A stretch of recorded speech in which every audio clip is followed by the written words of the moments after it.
A million trees is way too many trees to plant. So then I did something that's typical for me. When something's not possible, I somehow make it more impossible. And I'm like, oh, I'm about to hit 20 million subscribers. I want to plant 20 million trees. And everyone's like, does your brain not work? And I'm like, nope, I want to plant 20 million trees. So then I just threw out a tweet and I was like, to celebrate 20 million subscribers, I want to plant 20 million trees. If anyone wants to help, reach out. And that's kind of where this ball started rolling. I ended up connecting with Mark Rober.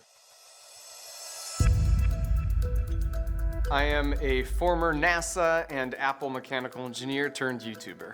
Obviously, unlike me, he's a NASA scientist and engineer. He's done lots of cool stuff and he's a lot older and wiser. And so he was able to help me iron out the details.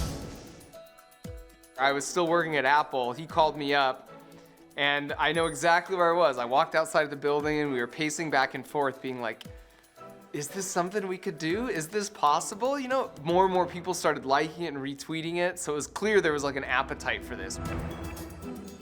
How do we actually plant 20 million trees? At first, we wanted our subscribers to buy seeds and then like they go plant seeds in like their backyard or saplings. But the problem is like you could plant a tree and it could be an invasive species. So it could harm the trees around them depending on where you plant them. We realized whatever we did, we wanted it to be like ironclad, bulletproof. If we were gonna be asking kids to like give their money like to this cause, we wanted to make sure it was going towards actually planting trees and it would be done in a way that would actually help the planet. So we kept working on it relentlessly, and eventually we got connected with the Arbor Day Foundation. They've planted hundreds of millions of trees. If these guys can plant hundreds of millions of trees, I think they could actually plant 20 million trees. They gave us hope.